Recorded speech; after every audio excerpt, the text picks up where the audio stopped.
Hey everybody, BrickLoot18 here today with another episode of Ask Brick. Ask Brick is my Q&A series here on YouTube where you can ask me any questions about LEGO or just really anything at all. Use the hashtag AskBrick in the comments of any of my videos and I will answer them on a future episode. So I know I haven't done an Ask Brick episode in a really long time now. I apologize for that. Life is just getting in the way, but I do have lots of great questions here today and I'm really excited to start doing another episode. As well, please don't forget to leave your comments down below for the next episode of Ask Brick. It will be here next week, like fingers crossed. I really want to get back to doing this weekly.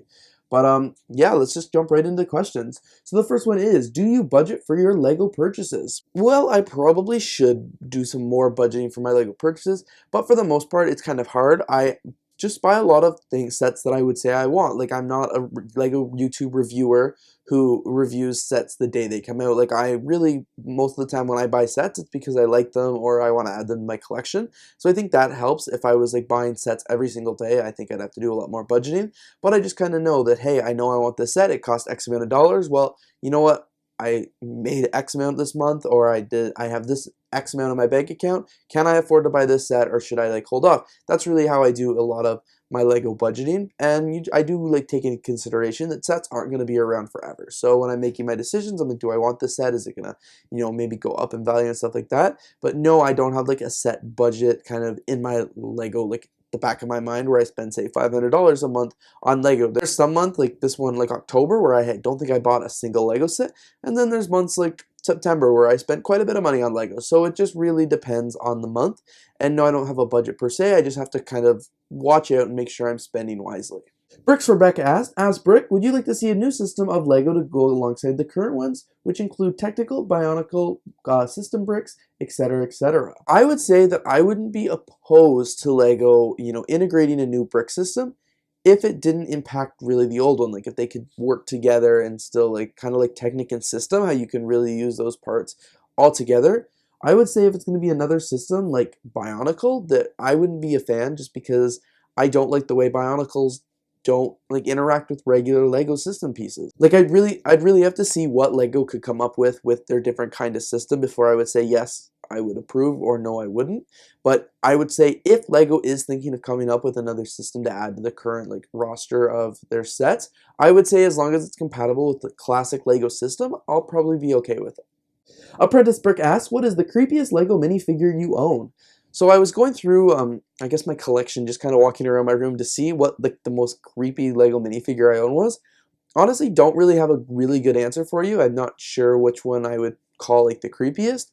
I guess maybe Medusa from Series 10. I mean, she's kind of one of the only figures I remember looking at and thinking, oh, she's kind of creepy. But for the most part, I collect city and modular buildings and architecture, things like that. I don't have too many creepy LEGO minifigures. I guess one of the new Hidden Side sets that like the one I did a review on a few months ago, put the the transparent head on. I think that's pretty creepy. But other than that, most of my minifigures aren't that creepy. The Hidden Side set's actually a really good segue into my next question from Birds Bricks. What do you think of the LEGO Hidden Side sets? Will you be buying any? So I haven't bought any yet. I did do a review of the one that was a gift with purchase back in August. I think the Hidden Side line is pretty cool. I think it's an interesting concept. Not sure how successful it's going to be just because like I feel LEGO really wants to like dive into the video game and all that like that world. But like I think most LEGO fans love LEGO because it's physical. Like you can touch it, you can build it. And I know I'm the kind of person, I don't know, I can't speak for all LEGO fans, but I would much rather just have my LEGO bricks than any online integration for it. Like I'm here for the brick, I'm here to display my collection, I'm here to build sets. I'm not here to play a video game with the pieces. Like I don't know, I think for younger children or preteens, I think they would absolutely love this because they've grown up with cell phones and stuff like that.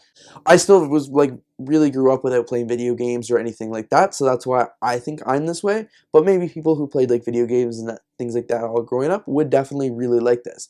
It's not necessarily for me, the Hidden Side, but I do think it's a really cool concept, and some of the sets are just really cool even if you're not looking at the fact that they can have the mobile gameplay app. So yeah, I think I will be picking up some of the Hidden Side sets. I haven't yet. Frank Fantastic Brick asks, what is your favorite modular building?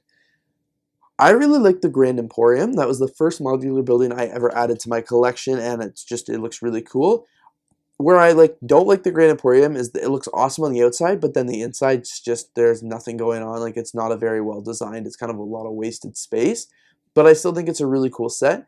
I think the assembly square, which is the most recent modular building that I built, or one of the most recent ones, really cool set. It looks really good when it's built. The details on the inside are really cool. Lots of really great build features. So I would say my answer has to go between the Grand Emporium, which is like got a little special place in my heart just because it was the first modular building I've ever had, and of course the assembly square. This next question here isn't so much of an Ask Brick question, but it was just a question that I get on a lot of my speed build videos, is what is the white tube on your desk in the speed build videos? So I have a little B-roll here. It's not there anymore, but the white tube was actually an air conditioner. So my LEGO studio gets really hot because I have so many studio lights. So I got an additional air conditioner that go out the window just so it could stay cool in here, because I can't really film videos with all these lights in front of me and like sweating buckets. That would be no good and it'd be uncomfortable. So having that additional air conditioner in here really just helped with the airflow. But of course that it had to go out the window because it's a portable air conditioner, and the only window in the space is the one in front of my desk. So I just had to make it work and have the white tube kind of go around the desk. Really try to keep it undisruptive and not like in every speed build, but some of the ones where I built bigger sets like the Disney Castle or the modular building or like the treehouse. Treehouse, by the way, I just changed all the colors over. I think they look pretty cool. But when I built like sets like that, obviously you could see the tubing. So that's where I got like most of the questions. But it's just an air conditioner. It's not even there anymore because it's like October. I don't really need it. But it was just to help keep this air a little bit colder because there's lots of lights and stuff on here. It got pretty hot. BrickLover225 asks, what LEGO city or town sub-theme from before 2010 would you like to see LEGO return in the coming years, and not just with one set, but like 4 or 5 sets in the theme? I remember when I first got into kind of collecting LEGO, 2010, was really 2008, between 2010 when I was really getting into LEGO City. I remember really liking the LEGO airport sets. I thought they were all like really good, you had some big passenger planes to very little cargo planes. I remember that yellow plane was a set that I really, really wanted to get, the yellow cargo plane. It was like a 1999 set. Luckily I have it now, but it was a really cool set, and I think the airport line would be really cool. LEGO hasn't really done that. They always do helicopters and stuff for police, but it would be really cool to get like an actual big airport again, a nice big jumbo jet, some private jets. I think an airport would be an airport theme, airspace. I think like an air theme would be really cool to see. Also from BrickLover225, he asks, would you like LEGO to do another Scooby Doo line if they ever get their rights to the sets again?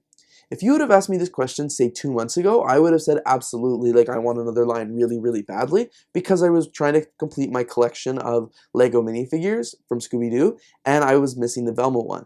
Well, as of recently, I did actually get the Velma LEGO minifigure, so my Scooby Doo collection, like, it's complete now.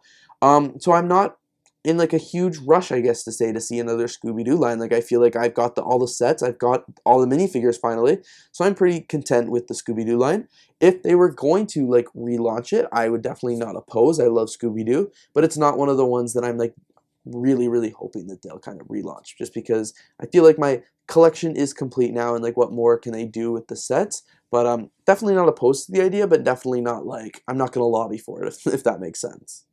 And the final question for this week's episode is from Awakened Builder. If you could pick or make up a LEGO theme, what would it be? So I think one LEGO theme that I would really like to see would be like kind of like a police theme, but more, it would be like a Secret Service theme.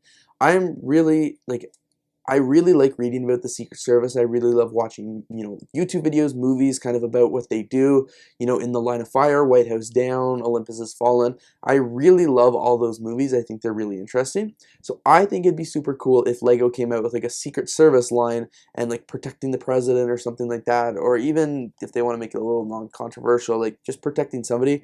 I don't know, it'd be really cool to get all these like black SUVs and all these guys in suits and like walkie-talkies and stuff like that. I think it'd be a really cool line. I think it would actually do okay, like if they did the sets right and stuff like that. It could even kind of just branch off from city, but like I don't think they'll ever do that.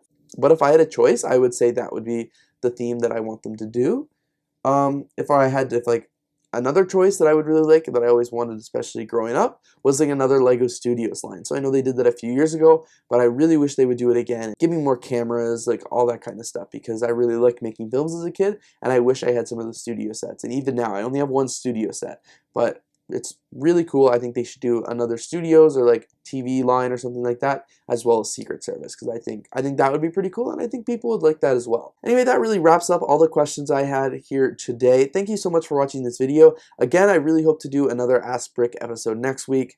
I've been slacking on doing these. I'm trying to get back into it, so don't forget to ask those questions down in the comments below, because if you guys like these videos and you want to see them, I definitely want to make sure I'm making them for you. But I mean, I guess if the Q&A videos are not something you like, then let me know that as well.